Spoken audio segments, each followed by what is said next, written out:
बिस्मिल्लाहिर्रहमानिर्रहीम। अस्सलाम वालेकुम नाज़रीन, आप यूट्यूब चैनल देख रहे हैं। मैं इमरान ख़ान हूँ। सबसे पहले नाज़रीन, मैंने आपसे अर्ज़ किया था कि जो माफ़ी वाला मामला है वो हो जाएगा और एमल वली ख़ान माफ़ी मांग लेगा, और वही हुआ। एमल वली ख़ान ने मादरत कर ली। उन्होंने कहा जी एक दिलादारी हुई है मेरी बात से, तो मैं मादरत चाहता हूँ। साथ ही उन्होंने फ़ील्ड मार्शल आसिम मुनीर साहब की तारीफ़ें भी कर दी। मैंने आपको पहले ये अर्ज़ किया था कि एमल वली ख़ान साहब को एंटी एस्टेब्लिशमेंट होने की इजाज़त है, और उसका रीज़न ये है कि एस्टेब्लिशमेंट ये चाहती है कि पाकिस्तान तहरीक-ए-इंसाफ के पास जो एक सियासी स्पेस है खैबर पख्तूनख्वा में, क्योंकि खैबर पख्तूनख्वा के लोग हों या पंजाब के हों या सिंध और बलूचिस्तान के लोग हों, अब पूरा पाकिस्तान ही एंटी एस्टेब्लिशमेंट है, और लोग एस्टेब्लिशमेंट के ख़िलाफ़ अपनी नफ़रत के तौर पे वोट का इजहार करते हैं। अब सबको उसमें थोड़ा थोड़ा हिस्सा चाहिए। तो एमल वली ख़ान को इस बात की तो इजाज़त थी कि आप एंटी एस्टेब्लिशमेंट बयानिया अपना लें। ये इजाज़त फजलुर रहमान साहब को भी मिल जाती है, बाकी जमातों को थोड़ी बहुत मिलती रहती है, लेकिन इतनी इस हद तक जाने की इजाज़त नहीं थी कि आर्मी चीफ़ को दुकानदार कह दें, आर्मी चीफ़ को मादनियात का सौदा करने वाला या कोई इस तरह की बातें करें। वो नामुनासिब था कि जनाब वो ब्रीफ केस उठा के चले जाए, इतना उनको इजाज़त नहीं थी। हाँ, लेकिन ये इजाज़त थी कि वो एस्टेब्लिशमेंट के ख़िलाफ़ थोड़ा बयानिया बना के एंटी एस्टेब्लिशमेंट स्पेस हासिल करने की कोशिश करें।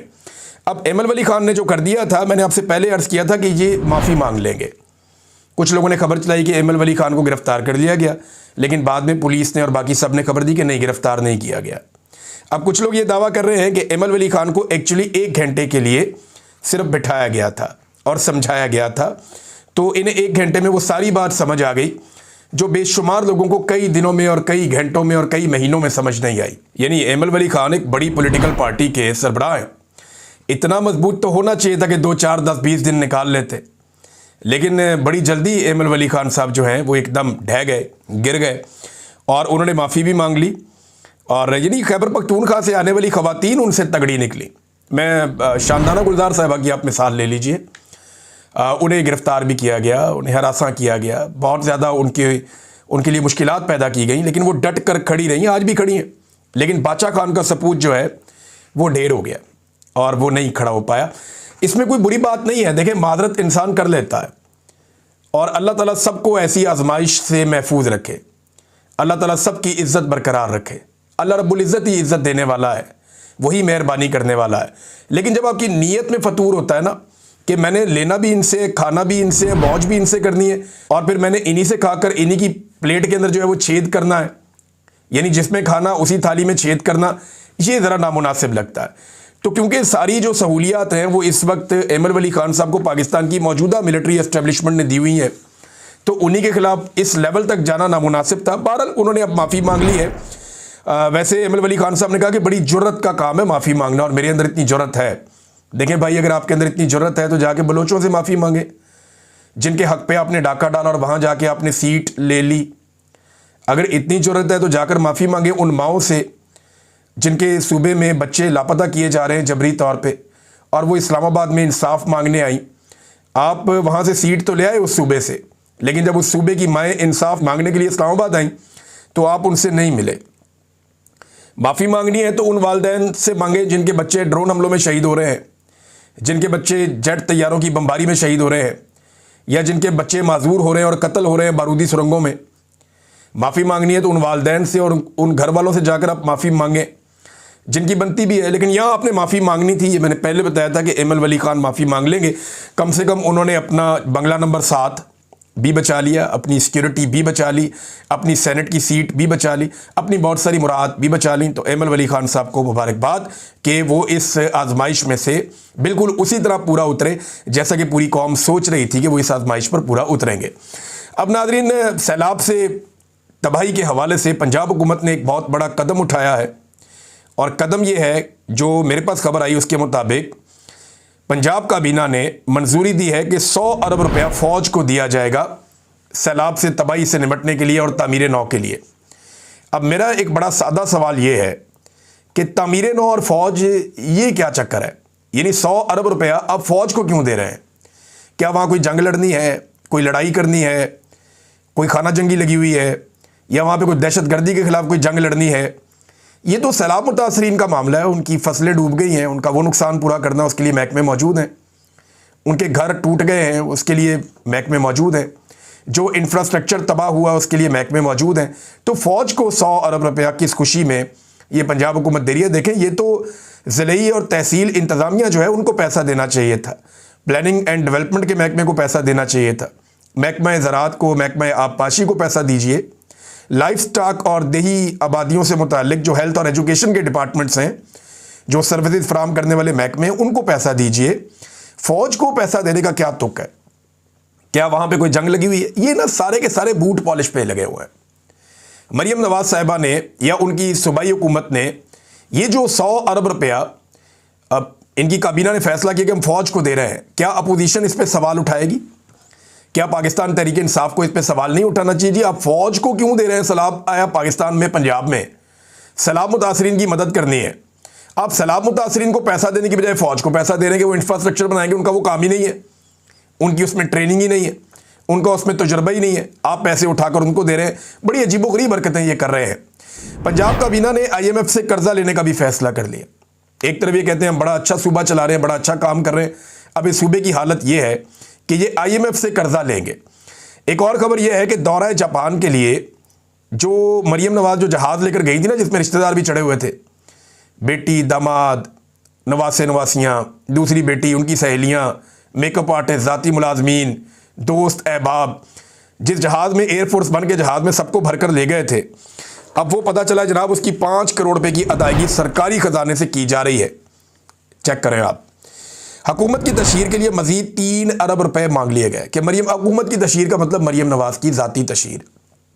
यहाँ हुकूमत की तशहीर कोई नहीं होती, हर जगह फ़ोटो मरीम नवाज का चिपकाते हैं। फ़ोटोगर्दी चल रही पंजाब के अंदर।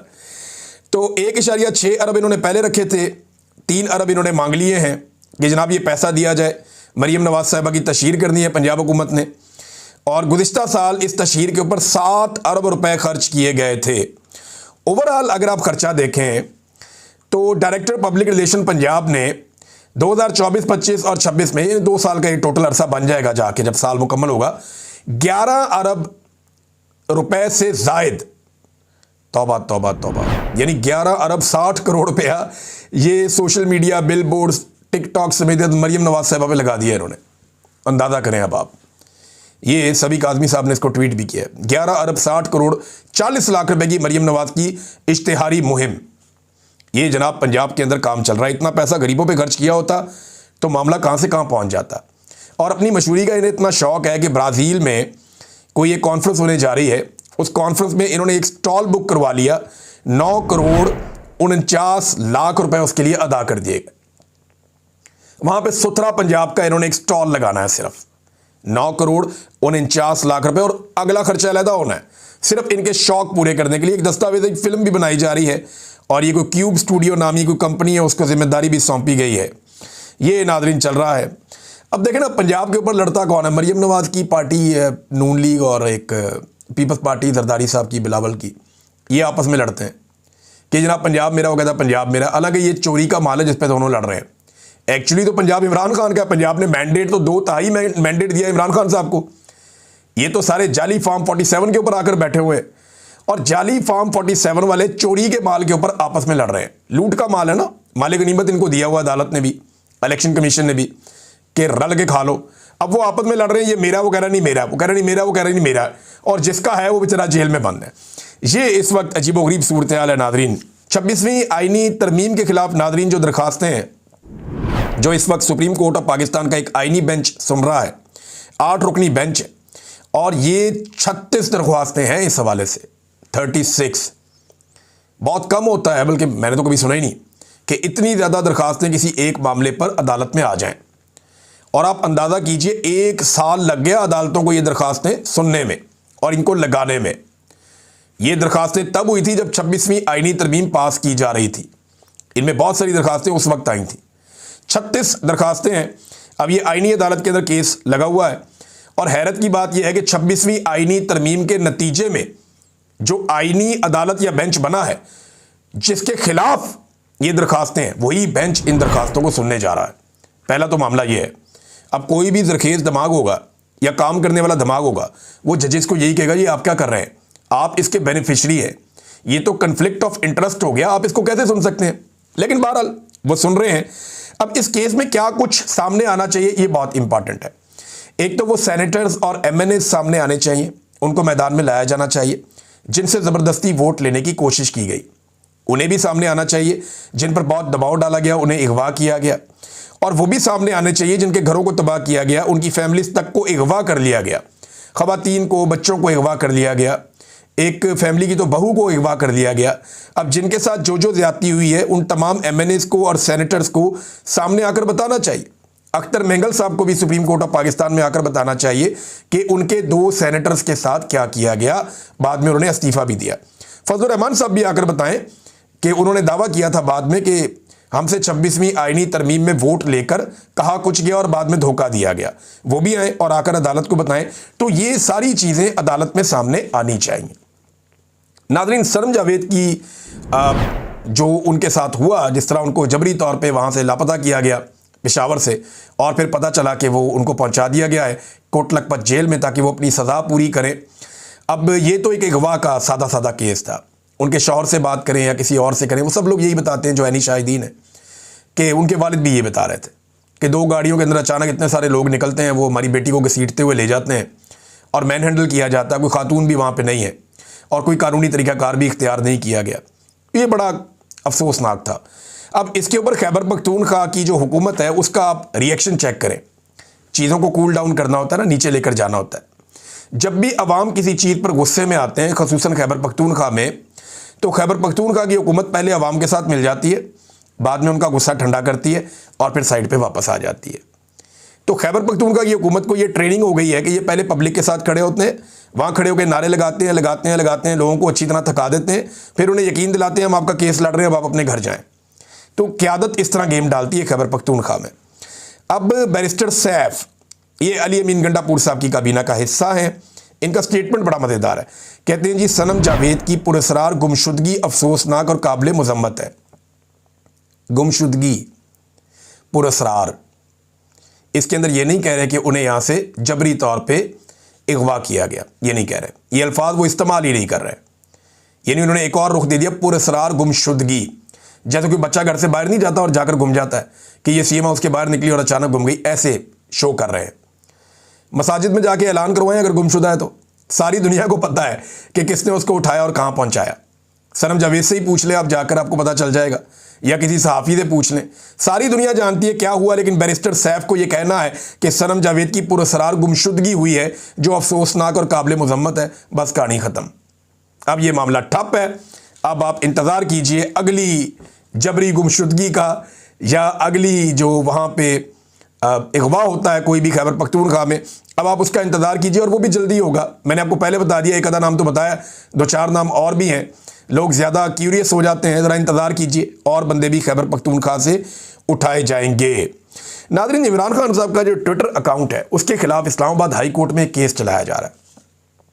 कोशिश ये की जा रही है कि किसी तरह भी करके इमरान खान साहब का जो एक्स अकाउंट है उसके ऊपर से कुछ मवाद हटाया जा सके।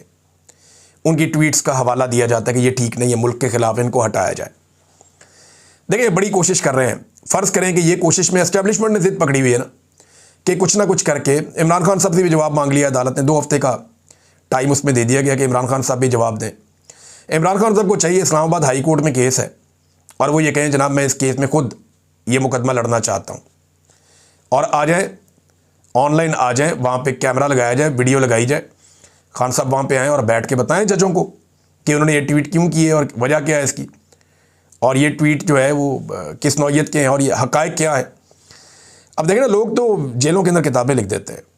इमरान खान साहब जो बात करते हैं बाहर जाके उनके ट्विटर अकाउंट पर डाल दी जाती है। अब कोशिश की जा रही है, एस्टेब्लिशमेंट ने ज़िद पकड़ी हुई है कि ये एक्स अकाउंट से ये मवाद हटाया जाएगा। हार जीत का मसला बनाया हुआ है। अगर ये मवाद हट भी गया तो थोड़ी सी तरमीम के साथ इमरान खान साहब दोबारा ये मवाद डलवा देंगे, फिर क्या होगा। जो पाकिस्तान तहरीक-ए-इंसाफ का या आम पाकिस्तानियों का, ओवरसीज़ पाकिस्तानियों का सोशल मीडिया है, वो उसको फिर वायरल कर देगा, एक नया रिकॉर्ड बन जाएगा। तो मेरे ख्याल में जो एस्टेब्लिशमेंट है उसको होशमंदी से और अक्लमंदी से काम लेना चाहिए, हर वक्त लड़ाई के मोड में नहीं रहना चाहिए। जाफ़र एक्सप्रेस के ट्रैक पे नाजरीन एक मरतबा फिर धमाका हुआ है। ये अफसोसनाक खबर है और कुछ बोगियाँ पटरी से उतर गई हैं, 4 ज़ख्मी हो गए हैं। ये वो काम है जो एस्टेब्लिशमेंट को करना है, ये वो काम है जो एजेंसियों को करना है। एक जाफर एक्सप्रेस को हम महफूज नहीं बना पा रहे। हर चौथे दिन उसके ऊपर कोई ना कोई अटैक हो जाता है। एक दिन खबर आती है कि पूरी की पूरी ट्रेन ही अगवा हो गई। ये इंतहाई अफसोसनाक वाक़यात हैं जो लगातार बलूचिस्तान में, खैबर पख्तूनख्वा में और दीगर जगहों पे हो रहे हैं। इन वाक़यात को रोकने की रिस्पॉन्सिबिलिटी पाकिस्तान की इंटेलिजेंस एजेंसीज़ की है कि वो पहले से इन चीज़ों के ऊपर इत्तला दें, इसके ऊपर काम करें और सिक्योरिटी फोर्सेस इन वाक़यात को होने से पहले नाकाम बनाएं। लेकिन लगातार ऐसे वाक़यात होते रहते हैं। अब नाज़रीन, एक और ख़बर है, हमास के कुछ मुतालबात सामने आए और ये बड़े इंपॉर्टेंट मुतालबात हैं। मैंने आपको थोड़ा सा बताया था, अब ज़रा इसकी तफसीलात मैं आपके सामने रख देता हूँ, क्योंकि मिस्र में इस वक्त सारे इकट्ठे हैं। डोनाल्ड ट्रंप ने कहा कि मैं कोशिश करूँगा कि तमाम फ्रीकैन जो जो कमिटमेंट करें उसके ऊपर वो पूरे रहे। अमेरिका ने एक वफद और भिजवाया है मिस्र में, ताकि ये मामला कम से कम जंगबंदी की तरफ जाए और रिजॉल्व हो जाए। अब मैं, जब आप ये आज वीलॉग सुन रहे हैं तो कल भी कत्लो गारत गिरी हुई है गाज़ा में, वहाँ पे जंगबंदी अभी नहीं हो पाई। फिर मैंने आपको ये बताया कि वहाँ पे एक मुतबादिल मलेशिया भी मौजूद है जिसको इसराइल और अमेरिका कुछ हद तक सपोर्ट कर रहे हैं, और फ्यूचर में, और ये मैं नहीं, इंटरनेशनल मीडिया रिपोर्ट कर रहा है, और फ्यूचर में उन्हें ये कोशिश की जाएगी कि या तो खाना जंगी लग जाए या इनके पास गाज़ा का कंट्रोल आ जाए। अब हमास एक ताकतवर तंजीम है, उनके पास वहाँ पे इक़्तिदार है। अब वो ये कह रहे हैं कि हम एक ऐसे मुआहदे तक पहुँचने की कोशिश कर रहे हैं जो गज़ा की आवाम की उमंगों पर पूरा उतरे और उनकी उम्मीदों पर पूरा उतरे। अच्छा, ये जो अब हमास के रहनुमा हैं मिस्र में, ये क्या कहते हैं? ये कहते हैं नंबर एक तो मुस्तकिल और जामे जंगबंदी हो जाए। इसराइली अफवाज जो हैं वो मुकम्मल तौर पे गज़ा के तमाम इलाकों से निकल जाएं। इंसानी और इमदादी सामान की बिला रोक टोक फरामी यकीनी बनाई जाए। बेघर अफराद की अपने घरों को वापसी हो जाए। गज़ा की मुकम्मल तामीर नौ का फौरी आगाज़ किया जाए। और ये जो काम है ये फ़लस्तीनी कौमी टेक्नोक्रेट्स के इदारे की निगरानी में हो और कैदियों के तबादले का एक मुनसिफाना मुआहदा हो जिसमें कैदी हमारे भी छोड़े जाएं और उस तरफ से भी छोड़े जाएं। तो ये नाज़रीन हमास ने कहा। डोनाल्ड ट्रंप को लगता है कि वो ये सुलह करवाने के बाद बहुत ज़्यादा एलिजिबल हो जाएंगे एक अमन के नोबेल इनाम के लिए। देखिए, हमारी ना दुनिया के अंदर बात सुनी नहीं जाती, दुनिया में पजीराई होती नहीं है। हमारा मामला दुनिया में उतना उठता नहीं है जितना अमेरिकन का और यूरोपियंस का उठता है। डोनाल्ड ट्रंप के मुकाबले में अभी एक मजबूत उम्मीदवार जो हैं वो ग्रेटा थनबर्ग को करार दिया जा रहा है। ये मैंने आपको पिछले वीलॉग में बताया था, एक खातून है और इन्होंने, लड़की है, इसने बहुत ज़्यादा आवाज़ उठाई क्लाइमेट चेंज के हवाले से। पूरी दुनिया में ज़ोरदार आवाज़ इसने उठाई है और इसके बाद इसने जो भी दुनिया में इस किस्म की चीज़ें आती रही हैं, जैसा कि रशिया ने अटैक किया यूक्रेन के ऊपर, उस पर आवाज़ उठाई, जैसा कि इसराइल ने अटैक किया फ़लस्तीनियों के ऊपर, उस पर आवाज़ उठाई।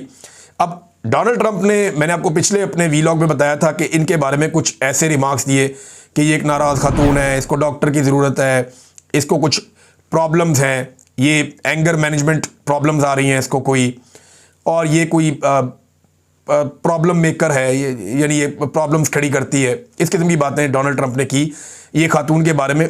इसका मतलब ये है कि डोनाल्ड ट्रंप को इस बात का ख़तरा है कि अमन का नोबेल पीस प्राइज़ लेने की उनकी जो ख्वाहिश है उसके रास्ते में शायद ये खातून एक रुकावट हो सकती है। अब वो खातून ने वापस जवाब दिया डोनाल्ड ट्रंप को, वो बड़ा दिलचस्प है। यहाँ से पता चलता है कि खातून का जो आसाब है वो बड़े मजबूत है। लेकिन देखिए, इस खातून ने कभी भी मारंग बलोच जैसी महरूमी नहीं देखी। इस खातून ने कभी भी मारंग बलोच जैसी कैद और तकालीफ नहीं देखी। कभी भी उस तरह अपने हाथों से लाशें नहीं उठाई, कभी भी मसक शुदा लाशें या जबरी गुमशुदगियों का सामना नहीं किया। और मारंग बलोच आज भी डट कर खड़ी है। अगर आप इंसाफ करें तो उसकी कुर्बानी बहुत बड़ी है, उसकी तकलीफ़ बहुत बड़ी है। लेकिन ये खातून भी औरों की तकलीफ़ महसूस करती है। यूरोप में रहते हुए, स्वीडन में रहते हुए, एक बेहतरीन माशरे में रहते हुए ये दुनिया के मुख्तलिफ पिसे हुए तबकात की महरूमियाँ महसूस करती है। तो ये अब इसको लोग समझ रहे हैं कि डोनाल्ड ट्रंप से शायद ये बेहतर है। वो कह रही है, मैंने सुना कि डोनाल्ड ट्रंप ने एक बार फिर मेरे बारे में जो है वो बात की है और मेरे करैक्टर के बारे में बात की है।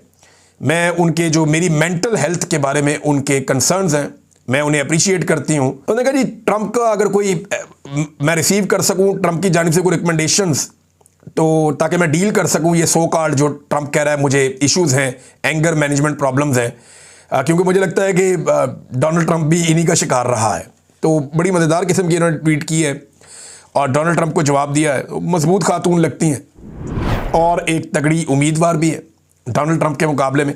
अब देखते हैं कि डोनाल्ड ट्रंप की वो ख्वाहिश जो उनकी बड़े लंबे अरसे से है पूरी होती है या नहीं होती। अब तक के लिए इतने, अपना ख्याल रखिएगा, अपने इस चैनल का भी ख्याल रखिएगा। अल्लाह हाफ़िज़।